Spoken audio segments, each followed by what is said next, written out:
여러분 반갑습니다.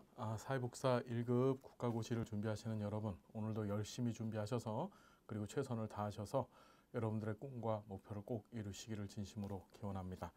자, 오늘 인간행동과 사회환경의 첫 번째 강의를 시작하겠습니다. 자, 우리 인간행동과 사회환경.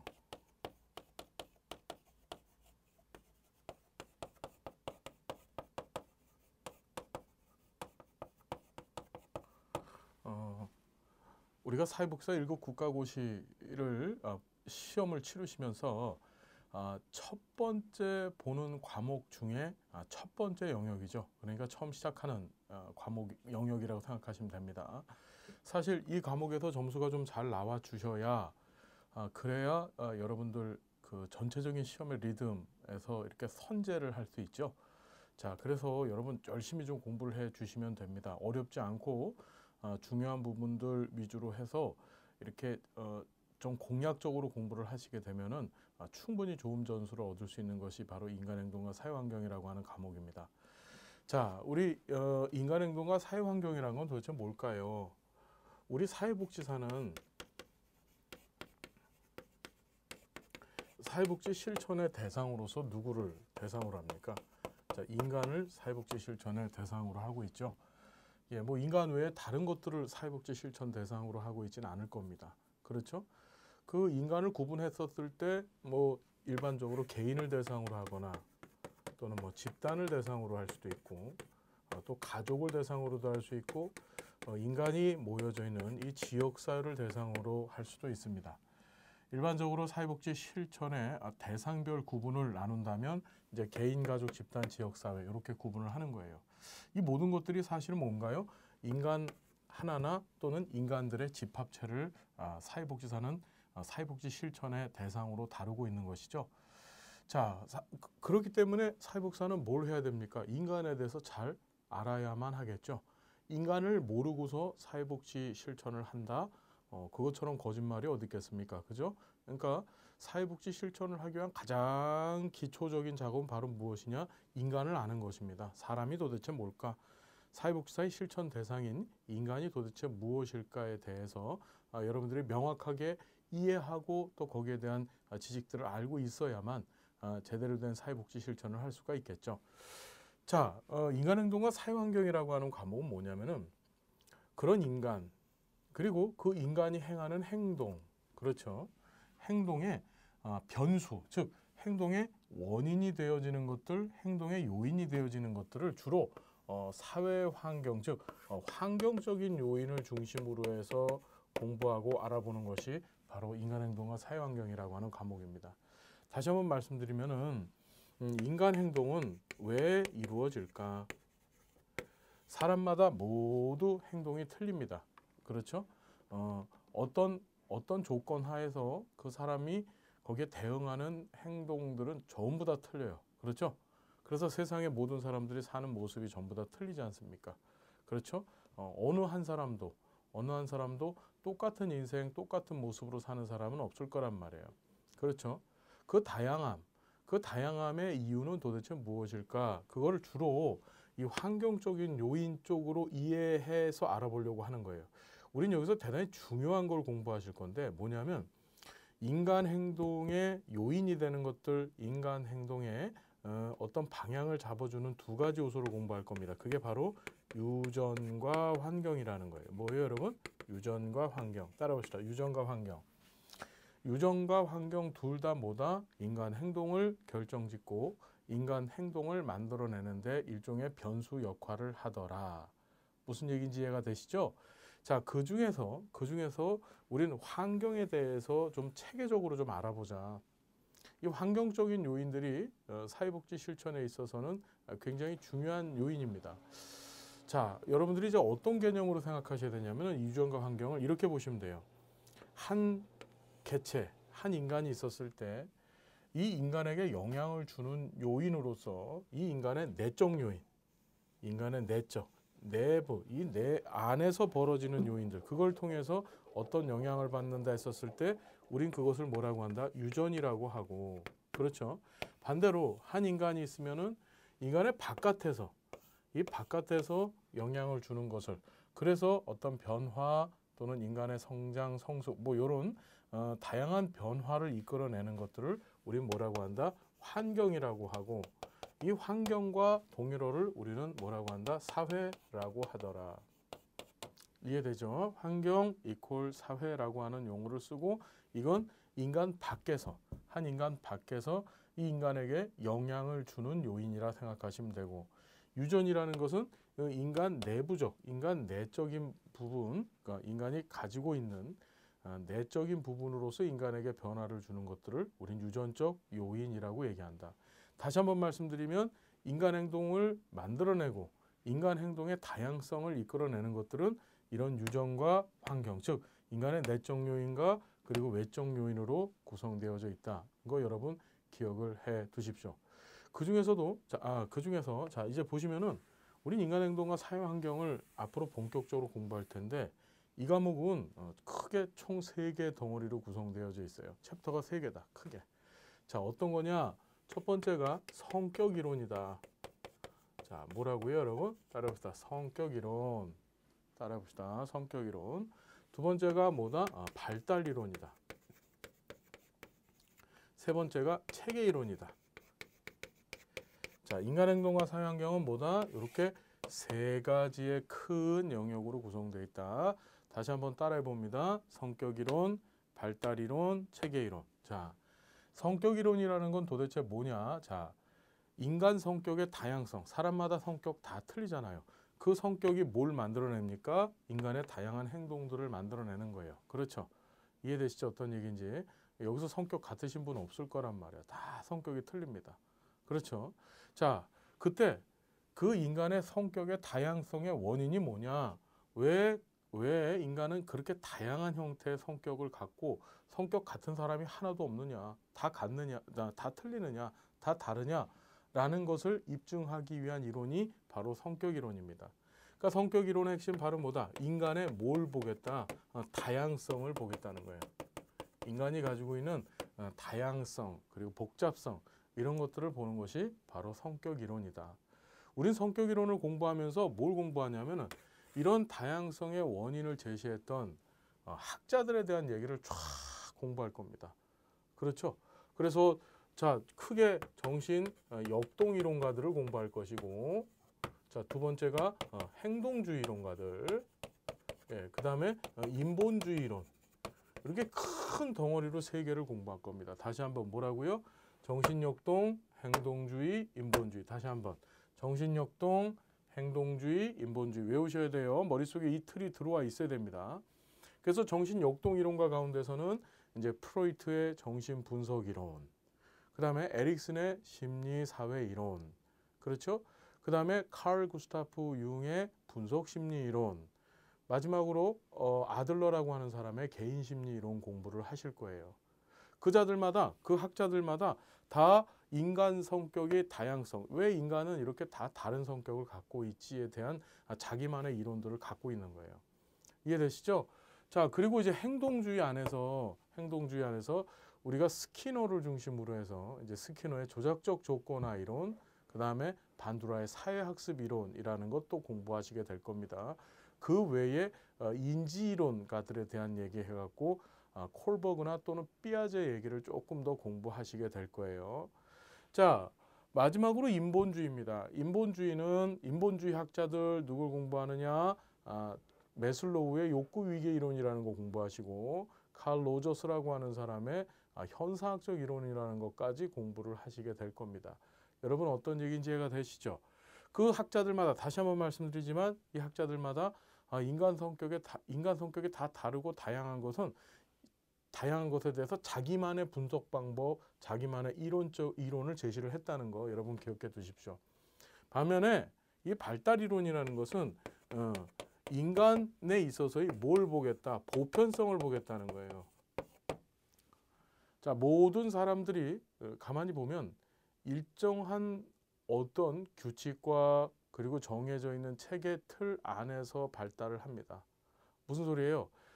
태아기 때 엄마 뱃속에 있었을 때는 몇 주 동안 엄마 뱃속에 있다가 출산을 하게 되죠. 그럼 대부분의 사람들이 그런 보편적인 그런 인생의 어떤 삶의 틀이죠. 삶의 어떤 양식, 방식에 의해서 그렇게 태어나게 됩니다. 그렇죠, 여러분? 또 그리고 아동기가 됐었을 때도 일반적인 보편적 발달의 특성이 있고, 청소년기가 됐었을 때도 또 어떤 일정한 특성을 갖고 있고, 또 중장년기가 됐었을 때도 특성이 있고, 노년기가 됐었을 때도 다 어떻게 보편적인 특성을 보여지게 됩니다. 다시 한번 얘기하면 이 발달 이론이라는 것은 인간이 가지고 있는 보편성에 초점을 두어서 인간을 이해하는 이론이다. 이해가 되십니까? 그래서 여기서는 뭘 공부를 하느냐? 엄마 뱃속에 있는 태아기서부터 시작해서, 그렇죠? 각각의 순서, 그래서 영아기, 유아기, 그 다음에 뭔가요? 아동기, 그리고 청소년기, 그리고 청년기, 중년기, 그리고 노년기까지 이르는, 그리고 맨 끝에 어떻게 다 죽을 수밖에 없죠. 예, 이 사망에 이르는 이 전체적인 프로세스 안에서, 이 과정 안에서 어떻게 인간의 보편성을 찾으려고 하는 것이 바로 이 발달 이론이라는 것이다. 이해가 되십니까, 여러분? 자, 마지막으로 체계 이론은, 자, 봐요. 인간 행동과 사회 환경이라고 얘기했는데, 자, 인간 행동의 가장 중요한 변수로서 뭐 유전하고 환경 다 있지만은 사회복지 실천적 관점에서 보면은 환경적 변수가 굉장히 중요합니다. 둘 다 중요합니다. 그중에 환경적 변수, 즉 인간 외적에 있는 변수가 굉장히 중요해요. 한번 이렇게 생각해 봅시다. 한 클라이언트가 있다고 한다면 이 클라이언트 밖에서 이 클라이언트를 원조해 주는 사회복지사 역시도 클라이언트 입장에서 본다면 바로 뭐죠? 바깥에 있는 환경이 되는 거죠. 이해되십니까, 여러분? 그러니까 사회복지사도 클라이언트 입장에서 보면 뭐라고요? 다시 한번 얘기해서 환경이라는 겁니다. 우리가 환경이에요, 환경. 사회 환경이라고요. 클라이언트 입장에서 본다면. 이해되시죠? 그것이 어떻게 클라이언트를 원조시키고 클라이언트를 변화시키고 클라이언트의 욕구나 문제를 해결해 주는 역할을 감당하잖아요. 그렇죠? 그래서 자, 우리 체계 이론이라는 거 공부할 텐데 이 체계 이론이라는 건 뭐냐면은 자, 환경 속에 있는 인간. 다시 한번 뭐라고요? 예. 환경 속에 있는 인간에 대해서 초점을 두고 공부하는 그러니까 연구하고 그 이론을 공부하는 것이 바로 체계 이론이다. 그래서 여러분들 체계 이론이라고 하는 얘기가 등장하면 환경 얘기가 나오겠구나 라고 생각하시면 돼요. 이해되십니까? 그래서 우리는 이 체계 이론 가운데서 보통 가족 체계, 그렇죠? 그 다음에 집단 체계, 그 다음에 조직 체계, 지역사회, 그렇죠? 예. 그 다음에 문화 체계까지, 문화도 체계입니다. 이런 체계들에 대해서 우리가 쭉 공부를 해보게 될 것입니다.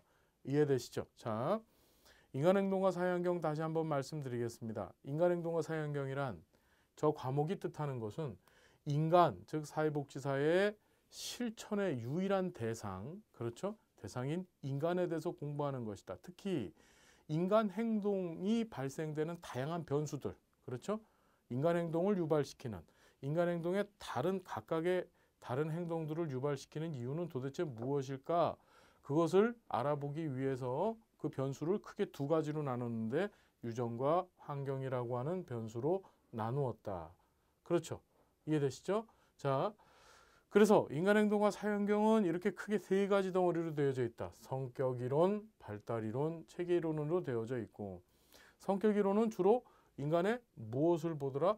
다양성의 원인을 찾는 데 초점을 뒀더라. 인간 성격의 다양성의 원인을 찾는 데 초점을 두고, 그래서 크게 어떻게 학자들의 이야기를 공부할 것인데, 그래서 정신역동이론, 행동주의론, 인본주의 이론이라고 하는 세 개 큰 영역을 갖고서 공부를 할 것이고, 발달 이론이라는 것은 오히려 인간의 보편성에 초점을 두었다. 그렇죠.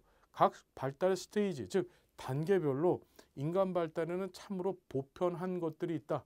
즉 모든 사람들이 보편적으로 경험하고 보편적으로 따라갈 수밖에 없는 부분들이 있다. 그것을 공부하는 것이고, 그러다 보니까 태아기서부터 시작해서 그리고 사망에 이르기까지의 전 과정에 대해서 각 단계별로 공부를 할 것이고, 자, 체계 이론은 뭐 공부하느냐? 인간 행동의 중요한 변수로서 유전과 환경이 있지만 그 중에서 사회복지사가 더욱더 관찰하고 중심적으로 볼 것은 뭐다? 사회 및 환경, 즉 인간의 외적 요인이다. 그것에 대해서 제대로 공부하기 위해서 체계 이론이라고 하는 것을 공부하는데 이 체계 이론에서는 뭐다? 환경 속의 인간이라고 하는 관점으로 인간을 이해해서 보려고 하더라. 이해되십니까? 그래서 체계를 가족이나 집단, 조직, 뭐 지역사회, 그다음에 문화까지 각 체계를 가지고 공부하더라. 이해되시죠? 자, 여기까지 여러분 머릿속에다 꼭꼭 담아 두셔야 되고요. 자, 우리 교재를 보시면은 꼭 교재 정리를 좀 해드릴 테니까 잘 보세요. 첫 번째 챕터에서 인간 행동 발달과 사회복지 해서 인간 발달에 대한 얘기들이 등장을 해요. 그리고 나서 인간 행동에 대한 주요 이론 해가지고 정신 역동 이론이라는 것이 등장하거든요. 이게 이제 성격 이론입니다. 성격 이론이에요. 그런데 사실은 이게 발달 이론에 대한 개요가 먼저 나오고 나서 정신 역동 이론이라고 하는 이 성격 이론이 나와주는 것이 아니라 이 발달 이론은 사실 어디하고 연관시키셔야 되냐면은 쭉 넘어가셔서 우리 교재에 두 번째 챕터 인간의 성장과 발달을 공부하시면서 이게 발달 이론에 관한 얘기거든요. 발달 이론. 그러니까 이 발달 이론의 전제, 이 기초적인 내용을 공부하시기 위해서 첫 번째 챕터를 사실 공부하셔야 되는 거예요. 첫 번째 챕터의 발달에 대한 개요에 대해서. 그렇죠? 그런 순서대로 사실 책이 좀 정리되어 있었으면 참 좋은데 그렇지 않아서 일단은 교재 순서대로 제가 맞춰서 가겠습니다. 이해되시죠? 대신에 여러분들은 아하, 영역이 이렇게 세 가지가 있구나. 그래서 우리 교재에서는 발달 이론에 대한 기초 얘기 살짝 하고 그 다음에 바로 성격 이론으로 넘어가고 그렇죠? 그리고 나서 어떻게 성격 이론 다 끝나요. 학자들 얘기 다 끝난 다음에 그 다음에 이제 발달 이론 공부하고 그리고 이제 체계 이론 공부하더라. 이렇게 정리를 좀 해 주십시오. 자, 교재 보겠습니다. 이제부터 본격적으로 교재 안으로 있는 내용 볼 거예요. 지금부터 잘 들으시고 여러분들 주의할 것들, 제가 강조하는 것들 잘 체크해 두십시오. 인간행동과 사회환경은 좋은 점수 얻을 수 있는 과목입니다. 자, 보시면은 인간 발달에 의해 자, 우리 사회복지사가 인간을 도대체 어떻게 이해해야 할 것인가. 자, 그 전제들을 공부하는 겁니다. 첫 번째가 전생의 발달적 관점으로 이해해라. 뭐라고요? 전생의 발달적 관점으로 이해해라. 인간을 이해하는 방법 첫 번째, 그의 생애 전체를 다 발달이라고 보아라라는 거예요. 여러분, 이 발달이라고 하는 용어에 대한 뉘앙스가 어떻습니까? 뭔가 좀 좋아지고, 그렇죠, 개선되어지고 이렇게 생각되어지지 않으세요? 발달이라는 말이. 그런데 자, 우리가 인간행동과 사회환경, 특히 이제 심리학이라고 하는 과목 안에서 발달이라고 하는 얘기는 전혀 그런 뜻이 아닙니다. 꼭 좋아지고 개선되어지는 것만 나타내는 것이 의미하는 것이 아니라 우리 교재를 보시면 인간 발달은 신체, 심리, 사회, 정서적 요인들 상호작용에 따라서 밑줄 긋습니다. 출생에서 어디까지? 사망에 이르기까지. 어디? 즉 태어나서부터 죽을 때까지의 전 과정을 다 발달이라고 보는 거예요. 이해되시죠? 어떤 얘기인지. 그리고 전생에 걸쳐 나가는 질서정연하고 연속적인 것. 지금 말씀드렸던 어떤 보편적인 것이죠. 모든 사람들이 다 경험하는 것들. 자, 그래서 밑줄 긋습니다. 상승적, 그 다음에 퇴행적. 이게 시험에 잘 나와요. 퇴행적이라고도 하고 그 다음에 똑같은 말이 하강적입니다. 그러니까 상승적, 좋아지는 것들. 그러니까 이런 거죠. 어린아이가 엄마 뱃속에서 태어나서 점점점 덩치도 커지고 키도 커지고 그렇죠. 몸무게도 많아지고 근육도 생기고 인지기능도 발달되어지고 그렇죠. 이런 상승적인 것뿐만 아니라 이제 중년기 이후서부터 사람들은 어떻게 신체적으로 노화가 본격화 급속화되기 시작합니다. 눈이 어두워지고 허리가 굽고 병이 들고 면역력이 떨어지고 이런 과정들, 이런 것들을 뭐라고 한다? 하강적, 퇴행적 발달이라고 얘기하는데 지금 말씀드린 것처럼 이건 역시도 발달이라고 본다.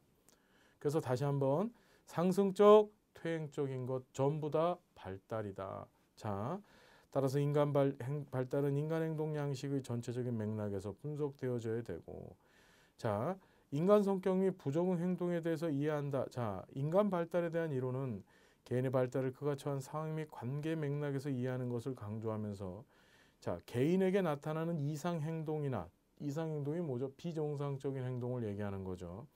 부적응 행동을 뭘로 봤다? 환경과의 상호작용 관점에서 다차원적으로 이해할 수 있게 하였다. 무슨 소리냐? 사회복지 실천가들, 사회복지사가 인간 발달에 대해서 이해를 할 때 더욱더 관심을 둬야 되는 분야가 있어요. 이렇게 생각하시면 됩니다. 사회복지사한테 찾아오는, 의뢰하는, 원조를 원해서 오는 클라이언트들은 어떤 사람들입니까? 이 사람들이 그냥 뭐 행복하고 편하고 즐겁고 이런 사람들이 아니에요. 정상적인 분들이 아닙니다. 오늘 교재에 나와 있는 것처럼 이상 행동을 보이거나 또는 부적응적 행동을 보이고 계신 분들이 사회복지사한테 찾아오는 거예요. 이해가 되시죠? 이해가 되시죠, 여러분? 어려운 상황에 계신 분들, 욕구나 문제가 많으신 분들이 찾아오는 거잖아요. 그게 우리 교재에 나와 있는 것처럼 어떻게 이상 행동을, 즉 비정상적인 행동을 하거나 또는 환경에 적응하지 못한 부적응적인 분들이 사회복지사를 찾아오는 것이죠. 이해가 됩니까? 자, 그래서 사회복지사 주변에는 어떤 분들이 모여듭니까? 그런 분들이 모여드는 거예요. 모든 복지시설, 사회복지시설들 가보세요. 사회복지시설들 가보시면은 어렵고 힘드신 분들, 다시 한번 교재 내용대로 한다면 비정상적이시고, 그렇죠? 역기능적이신 분들이 어떻게 모이시죠? 예, 그런 분들을 원조해 줘서 그분들의 욕구나 문제를 해결시켜 주는 게 바로 사회복지사의 역할이 되겠죠.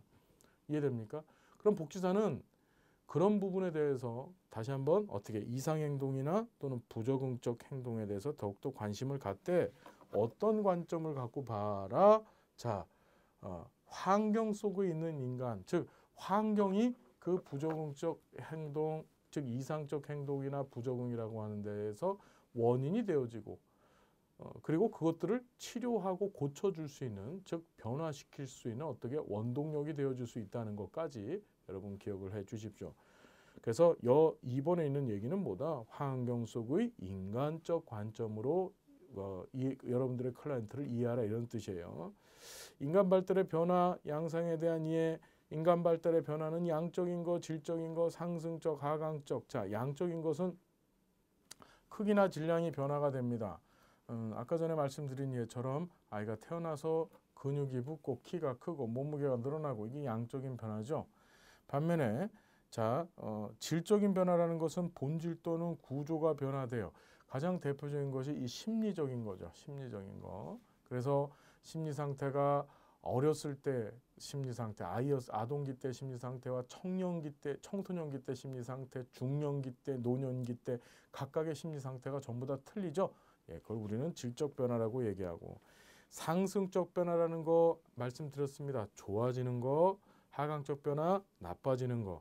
하강적 변화 다른 말로 뭐라고 해? 퇴행적 변화. 정리됐습니까?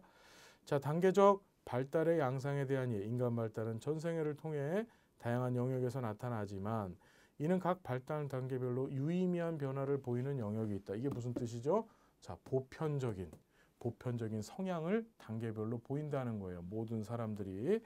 예를 들어서 언어 발달은 중년기나 노년기보다 유아기나 아동기에 더 잘 되어진다. 뭐 이런 것들이죠.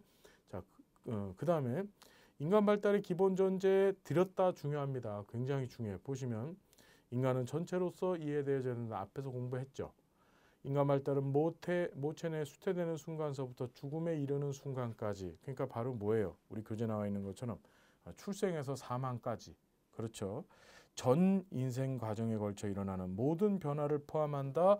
여기서의 모든 변화는 뭐다? 상승적 변화, 하강적 변화까지 다 포함된다. 그 얘기예요.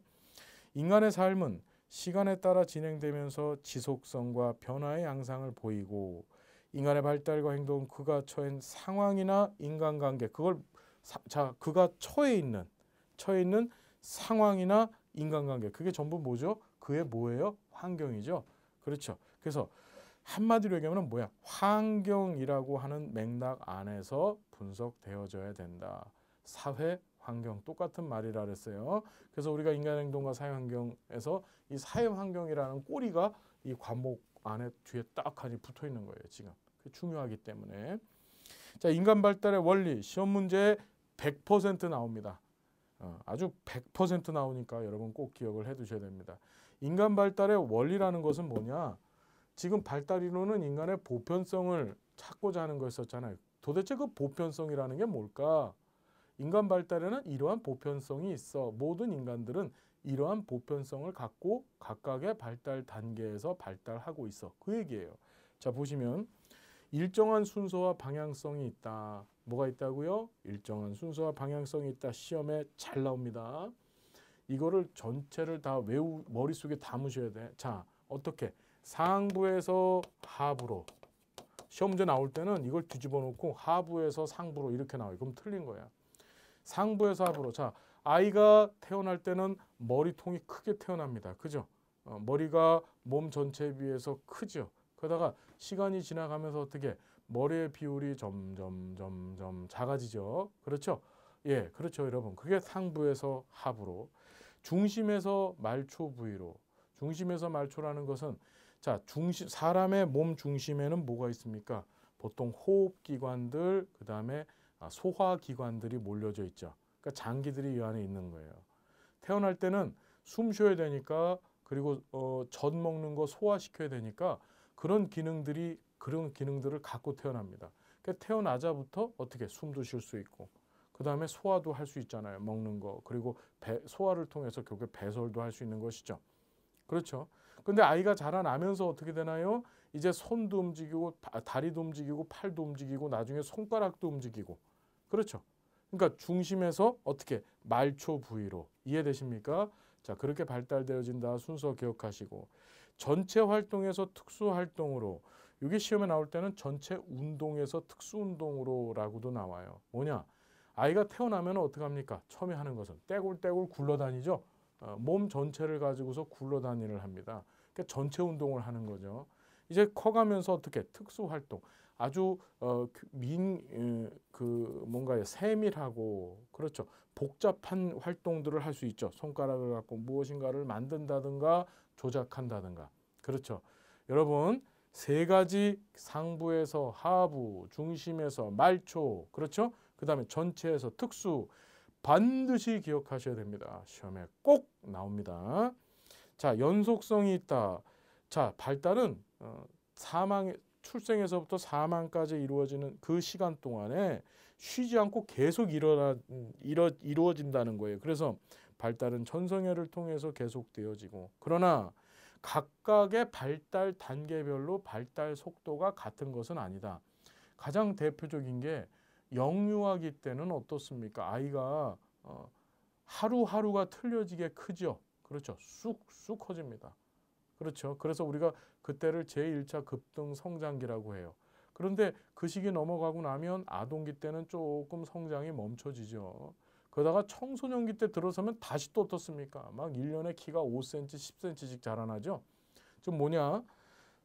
일생을 통해서 계속 발달을 하고 있지만 하지만 그 속도는 각 발달 단계별로 틀리다. 그것을 우리는 연속성이라고 얘기하고 유전과 환경의 상호작용 별표 500개 칩시다. 시험에 반드시 나와요. 뭐냐? 발달은 유전적인 거 그리고 환경의 상호작용으로 진행되어진다. 자, 시험에 나올 때 뭐라고 나오느냐? 유전이 환경보다 더 중요하다. 또는 환경이 유전보다 더 중요하다. 맞아요, 틀려요? 틀립니다. 유전과 환경 다 중요하다. 이해되시죠?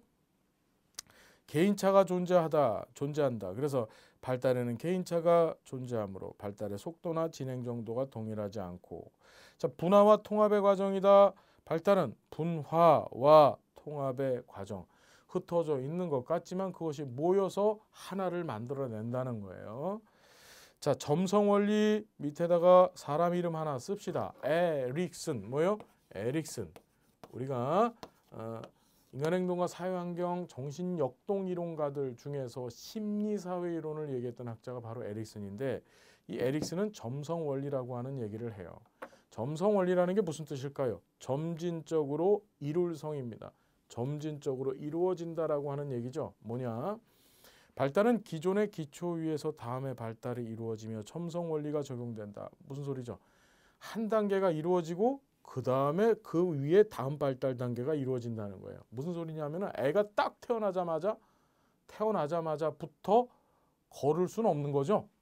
예, 태어나면 뭐 해야 됩니까? 먼저는 몸으로 떼굴떼굴 굴러다니다가 그 다음부터 어떻게 기다가 그렇죠? 그 다음에 무언가 붙잡고 걷다가 그 다음에 어떻게 됩니까? 걷는 거죠. 예, 한꺼번에 모든 발달 과업을 한 번에 수행하는 것은 불가능합니다. 사람은 그렇게 만들어지지 않았어요. 그래서 점성 원리는 기존의 기초 위에서 그리고 어떻게 다음 발달 이루어진다. 이거 강조하고 이거 얘기했던 학자 누구라고? 에릭슨. 기억합시다. 결정적 시기가 존재한다. 신체 심리 발달에는 발달이 가장 용이하게 이루어지는 시기가 있는데 그것을 우린 뭐라고 한다? 결정적 시기라고 하더라. 자, 시험에 100% 나옵니다. 꼭 기억을 해 두시고 나머지 내용들 다음 시간에 계속 진행을 하겠습니다. 여러분 하실만 하신가요?